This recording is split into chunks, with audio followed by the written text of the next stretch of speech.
नमस्कार, morning news India में आपका स्वागत है और मैं हूं आपके साथ विनीत। राजस्थान विधानसभा उपचुनाव में खिलसर में हार के बाद भी जहां हनुमान बेनीवाल लगातार एक्टिव हैं, वहीं दूसरी ओर भाजपा का एक नेता हनुमान बेनीवाल के पीछे हाथ धोकर पड़ा है। जहां भाजपा प्रभारी ने एक बार फिर बेनीवाल को लेकर नया बवाल खड़ा कर दिया है। जहां हनुमान बेनीवाल ने जूते मारने तक की बात बोल दी थी, उसके बाद एक बार फिर भाजपा प्रभारी ने नया विवाद खड़ा कर दिया है। तो चलिए जानते हैं आखिर ये पूरा मामला क्या है। राजस्थान उपचुनाव में खिलसर से हनुमान बेनीवाल की हार के बाद भाजपा के प्रभारी राधा मोहन दास अग्रवाल हाथ धोकर उनके पीछे पड़े हैं। जहां उपचुनाव के बाद भाजपा प्रभारी ने हनुमान बेनीवाल को चूहा बता दिया था, उसके बाद हनुमान बेनीवाल ने जूते मारने वाली बात कही थी। लेकिन एक बार फिर भाजपा प्रभारी ने हनुमान बेनीवाल को लेकर ऐसा बयान दे डाला है जिससे बवाल मच गया है। उन्होंने कहा कि मैंने तो चुनाव प्रचार के दौरान ही चूहे वाली बात कह दी थी।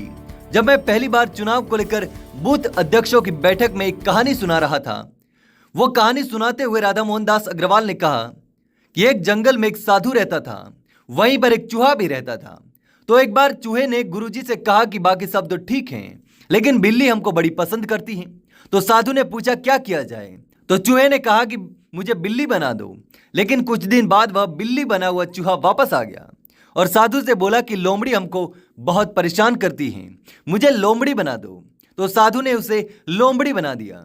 लेकिन कुछ दिन बाद फिर से लोमड़ी बना चूहा वापस साधु के पास आया और बोला कि गुरुजी एक और समस्या है, शेर मुझे बहुत पसंद करता है, मुझे शेर बना दो। तो साधु ने उस चूहे को शेर बना दिया।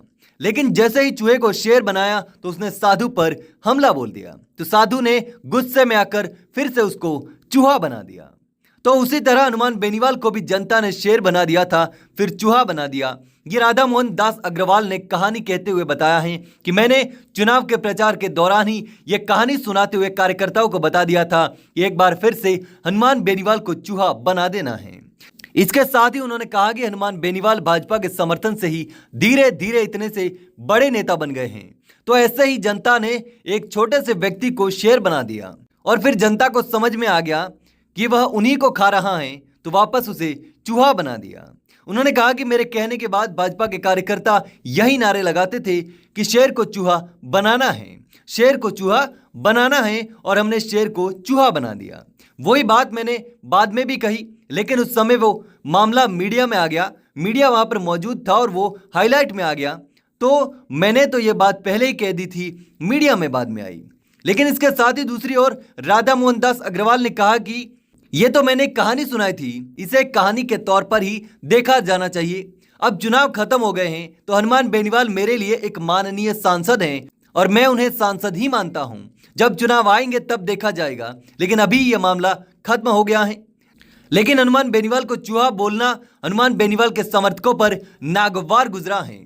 वह राधा मोहन दास अग्रवाल से माफी मंगवाने के लिए लगातार प्रदर्शन कर रहे हैं, मांग भी कर रहे हैं। इतना ही नहीं, हनुमान बेनीवाल ने खुद भी बोला था कि मैं नहीं जानता कि राधा मोहन दास अग्रवाल कौन है, लेकिन ज्यादा चू चपड़ करेगा तो जूते खाएगा। हालांकि राधा मोहन दास अग्रवाल ने एक बार फिर बेनीवाल को चूहा बताकर मुद्दे को हवा दे दी है। हालांकि अब देखना होगा कि अब हनुमान बेनीवाल इस पर क्या प्रतिक्रिया देते हैं। ऐसे ही और वीडियोस देखने के लिए सब्सक्राइब करें मॉर्निंग न्यूज इंडिया को और जुड़े रहिए हमारे साथ।